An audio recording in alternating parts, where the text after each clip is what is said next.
see, with the roof fixed in place, the airflow over the top of the car is just as smooth and efficient as you get with the Valkyrie Coupe, and the underbody aero, which is where the Valkyrie produces most of its downforce, is just as effective with these full-length Venturi tunnels that come out the back with these arches big enough to drive a train through. So, with the roof in place, top speed 217 miles an hour. Take the roof off, that top speed drops to 205 miles an hour. So there is a drag penalty, but this idea that chopping the roof off has ruined Adrian Newey's aerodynamic masterpiece, well, it's just rubbish. And as an added bonus, you've even got these see-through polycarbonate panels on the roof. So even with it in place, the interior is lighter and brighter.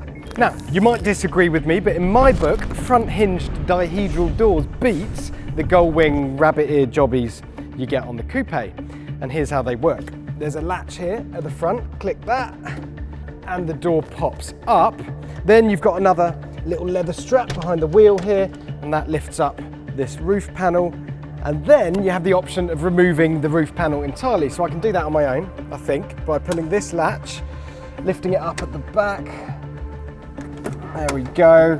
Slots out the front, and you carry it off to place it somewhere on a velvet pillow. And then you put it back in. For this bit, I might need a glamorous assistant, if that's all right, because you have to guide it into a slot at the front and then click it down at the back. Simple as that. Job done.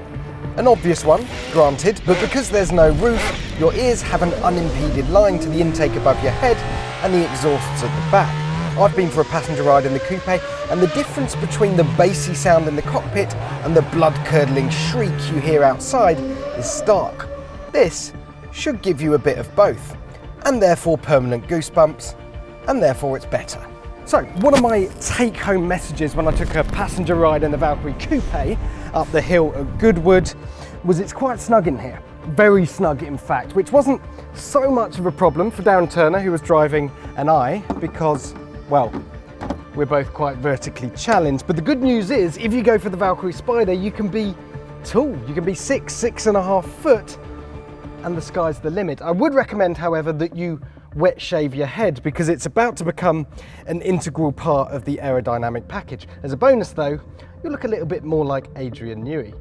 As for the interior, well, it's pretty much identical to the coupe. So you've got a big central screen, you've got screens either side for your wing mirrors, and not a lot else. Look, this isn't just some convertible version with the structural integrity of a cheese sandwich. This car's been designed to be as rigid and ruthless as the coupe. So for starters, it's got the exact same powertrain, 6.5 litre V12 revving to over 11,000 RPM, producing 1,000 horsepower. And then on top of that, you've got an electric motor integrated into the gearbox for a grand total of 1,160 brake horsepower. In terms of weight gain, well, Aston hasn't given us an official figure, but they're saying it's pretty negligible.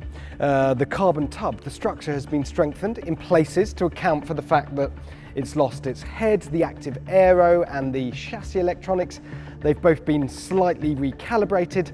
Unfortunately, there's no simulation time for what this might do versus a coupe around the same track. But you know what? My money's on makes no difference. I mean, just look at it. In person, it's impossibly low, and the lack of roof only accentuates that. The shape is defined more by the spaces under the car than the relatively clean surfaces on top, but there's drama everywhere you look, and peeling the roof off adds even more. So, it's not as rare as the 40 track-only Valkyrie AMR Pros they're going to make, but there will only be 85 Valkyrie Spiders versus 150 coupes. And it appears the Spider wasn't part of the initial product plan. It's been added later in the day by new boss Tobias Merz to try and cover some of the gargantuan development costs of this incredible car. Thank God for spreadsheets. Okay, it's a tenuous link, and one that Aston has leaned on quite heavily in its press release, the fact that this car doesn't have a roof and F1 cars don't have a roof, and that brings the two experiences closer together. But it might have a point, you know, because this car is born from one of the great F1 minds. It takes an uncompromising route towards being quite possibly one of the fastest road legal cars that's ever been made. I bet if you took one of these to the limit around, say, Silverstone squinted a bit, this might be the closest experience any of us mere mortals ever get to feeling what it's like to drive an F1 car. Admittedly, being more expensive isn't normally a plus point, but in this rarefied arena of hypercar ownership, stuff like that matters at your ultra-exclusive Bel Air Country Club. In terms of price, there isn't an official one yet, but rumours suggest you won't get much change from 3 million quid. That's compared to 2.5 million quid for the coupe.